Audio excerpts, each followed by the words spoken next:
3.5 levels. Dipen Sheth in the studios with us. Dipen, what do we talk about? Telecom, is there anything to talk about? What's left? What's going to happen? So I think on telecom, we don't have coverage on any of the telecom companies. We dropped it after we figured out that, it's impossible to figure out the way forward for many of these guys because... But if it's a duopoly and it seems that that's the way it is headed, is there merit in investment in Bharti purely because their balance sheet looks like it's going to be able to absorb the AGR dues hit? There are better excuses to find. There are better... candidates to find with serious investing, and I think the big trade in Bharti is probably played out. We don't have a formal view here.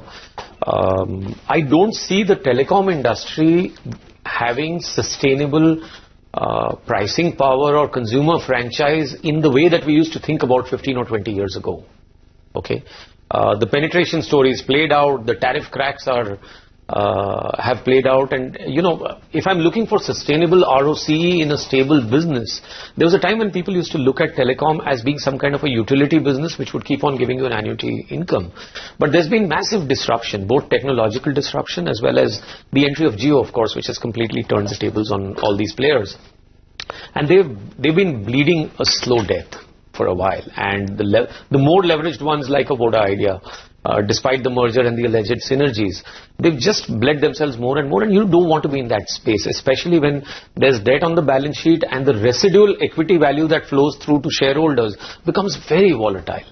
And now with this AGR ruling and even Vodafone globally making noises about having pretty much at least in their minds written off, if not in their books. I think they've made some announcements in terms of even writing it off.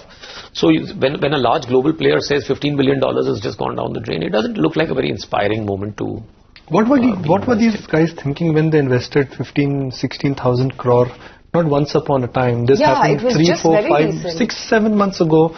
The right issues were subscribed both by quality investors, long-only funds, best of the breed names, folks who understand telecom. It's not AGR. I mean, AGR is one part. It's one part. But Vodafone had become a 6 rupee stock before AGR. What were these folks thinking? What were the promoters thinking? Okay, so you and I have the luxury of hindsight today, so let's be a little humble. No, I'm just understanding. Yeah. So the way I would interpret it, it's a fair question to ask, and what can we see and how do we read this? So I suspect what they were looking at was the bleedings over in terms of tariffs. It's now that tariffs should have bottomed out and should look up.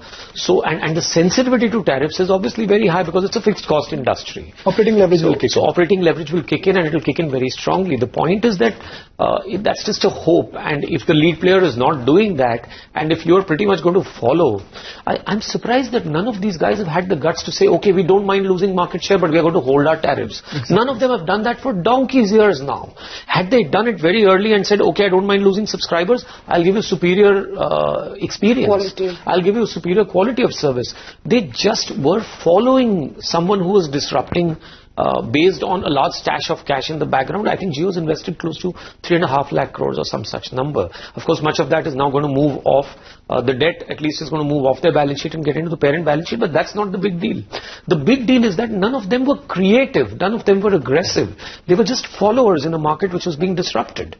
Okay? And I suspect the reason they were followers is that they were too used to being in a terribly and horribly regulated and babu-driven industry, where the pickings were very easy earlier on. We've seen a whole lot of telecom scams and scandals play out in the early 2000s. And then when things got tough and the industry got opened up, and nowhere did the quality of governance and policy mix around the industry improve. But they were just stuck in their own world for a long time. And when this question of putting in good money after bad, and that's what so many banks have also done when they've lent to the rogue lenders. But when you're not used to taking tough decisions. You've come from a culture where you've been spoon-fed or where you've had easy pickings. In 2018, December 2018, it was the first time I heard Mr. Mittal going on record and said, look, it's okay if I'm not number one. I want to be a profitable enterprise. For the first 18-20 years of the existence, it was all about keeping their nose high that we are the largest company in terms of market share, and that has really costed everybody. I'm going to shift away from telecom, but stay with telecom indirectly. 2% of SBI's exposure is to telecom. That's AAA rated. It's not an NPA. 3.5% of Yes Bank's exposure is in telecom. Telecom is not an NPA on any of the bank's balance sheet. Not yet. Not yet. But if it becomes an NPA on their balance sheet, what are we staring at? Yeah, the domino effect that telecom is going to have So the domino effect on the financial industry or the lending or the banking industry is of course something that we should be wary of. And obviously telecom is not... Very scared. Yeah, so we need to get the specific details of the exposures. If you have a very high exposure to, let's say, right now it looks like if you're exposed to Voda Idea as opposed to a Jio, then I think that's cause for stress. If you're exposed to Jio and anyway much of that loan book is now going to move to the parent's balance sheet, then maybe you shouldn't be worried. So there are specific answers. There is a catch-all answer for the industry, but obviously there are specific answers. It's like asking, is corporate debt a bubble? It isn't. Right? Not on Kotak Bank's books. But on some smaller banks, yes. So that's how to look at it. Obviously, we are held by the fact here in terms of making the decision that there's maybe 3.5 players out there in telecom. So you can go out and understand what's happening. I think the banks are going to be very scared telling you who they've lent to. They'll just give you, they'll just give you some number on this is our telecom exposure. Now, I don't know if lending to a Bharti group company or let's say a Voda Idea group company or one of the KM Birla group companies for giving them the liquidity to subscribe to the rights in Idea, does that qualify as telecom lending or does that qualify as something else?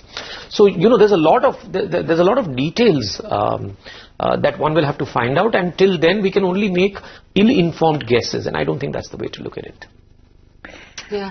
Wanted to understand, what is going to happen once the scrappage policy, and the cabinet should hopefully take a decision on it, we understand, in the next 15 days. Because it seems that there is going to be a stringent, maybe tax or ruling for vehicles older than 15 years. Is this all really going to add up to the numbers and woes of the auto sector? I mean, people will be like, forget it. I'll just Uber and Ola it. So on scrappage, I think the big deal, the big axe of scrappage will naturally fall more on the CV industry, and not so much on passenger vehicles. Of course, there are old passenger vehicles, and I'm all for owning older passenger vehicles. My own car is close to 10 years old now, and I don't intend to scrap it in another 5 at least. Okay, but that's a different matter. I think on scrappage, the big deal is whether we will see a sensible scrappage policy that leads to elimination of those vehicles which are really, really polluting and inefficient, and does the incremental demand created through this policy lead to a sustainable uptick in CV sales. Now, there are 2 headwinds to CV sales. One is that old vehicles simply don't get scrapped until they kind of just come apart, because they keep on going into more and more interior areas of the country, up-country areas, where they continue to, ferry low priority or low sensitivity items for long after they should have been scrapped in any sane country. And I must confess that a whole lot of very interesting lending models are also built around that. Some of that at least, not all. So you look at a large book like Shriram Transport's used vehicle book. Now I think at least 20-25% of what they've lent, that's just a random guess I'm making, would probably qualify under the scrappage policy. But are you really in a position to be able to implement this? A basic thing like having third-party insurance drawn on every truck that is out there is so difficult to implement. If you're talking of trucks, just look at the kind of backlash you've got for when you've tried to put third-party insurance for two-wheeler owners. So it's a very messy world out there as you go more and more up-country, and to implement a scrappage policy across the length and breadth of this country, I think it's going to be very difficult. Okay, that's one. The second thing that we must confess, or we must observe about the CV industry, is that I think they are looking at 2 or 3 bad years outside of the scrappage policy boost, should that come, for the simple reason that the dedicated freight corridor is going to get commissioned in phases, and as that capacity goes up, the big fat transport corridor between the twin metros of Delhi and Bombay, which feeds into export and import traffic of the country, is going to see a capacity ramp up, which comes at a much lower alternative pricing than road transport, if the railways get their act right. And we are actually very constructive on Concor for this reason.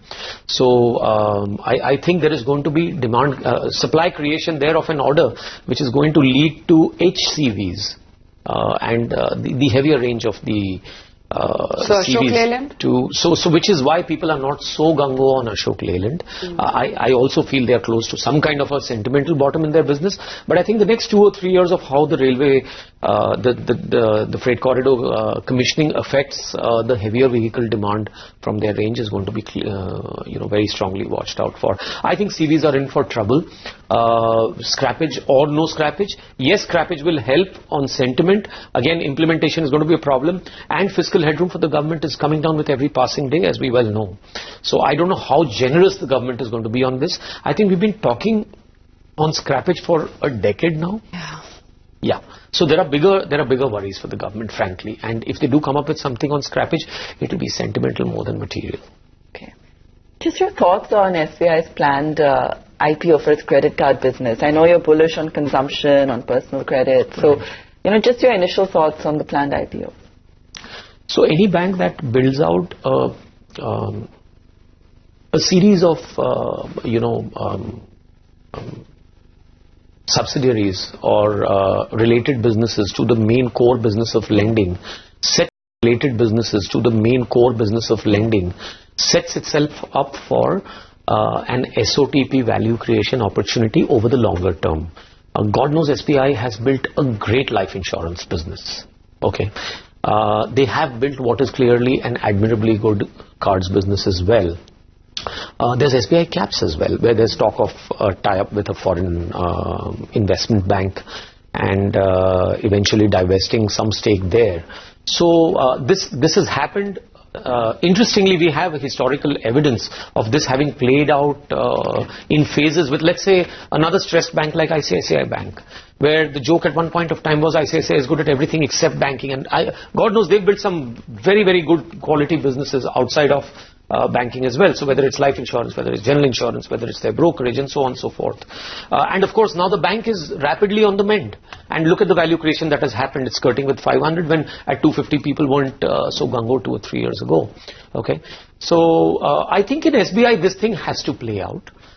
Whether the IPO will happen now or not is a different matter. The value creation out of life insurance has happened. It will happen out of general insurance. It will happen out of the cards business. Eventually out of brokerage, I suppose, as well.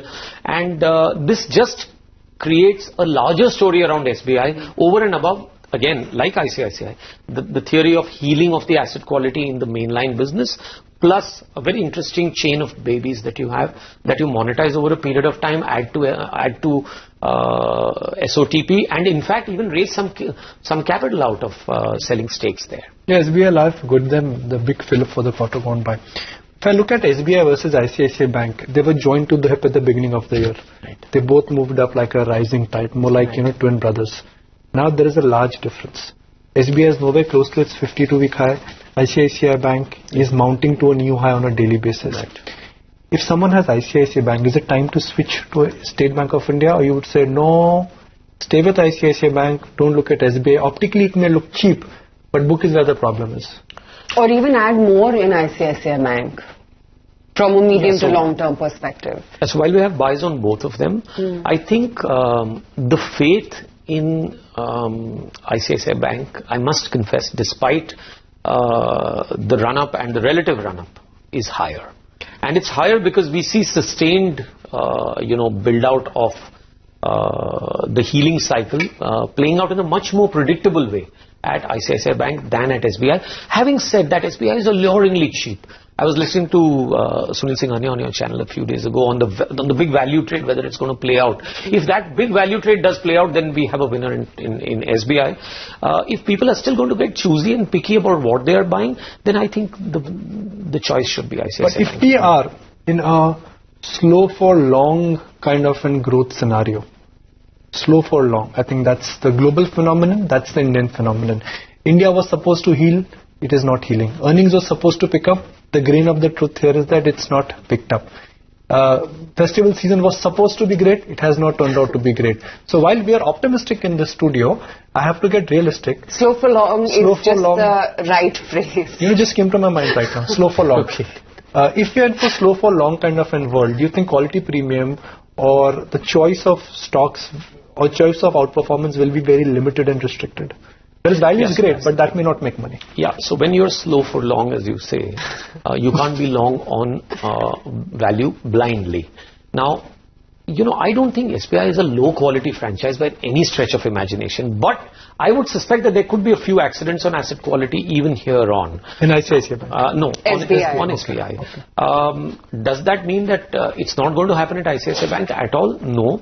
But what do the current vibes tell me? The current vibes tell me that the healing cycle is easier, relatively easier to call in the case of ICICI Bank. It's reflected in the price, but you know what, if you want to play it safe, then you will go with ICICI Bank. And if you want to take a chance and say, okay, someday value will come back, if you're a 5-year investor, then you would probably pick SBI. Okay? Yeah. Okay, fairly simple and clear there. Always good to have you in the studio. Thank you so much for taking the time out.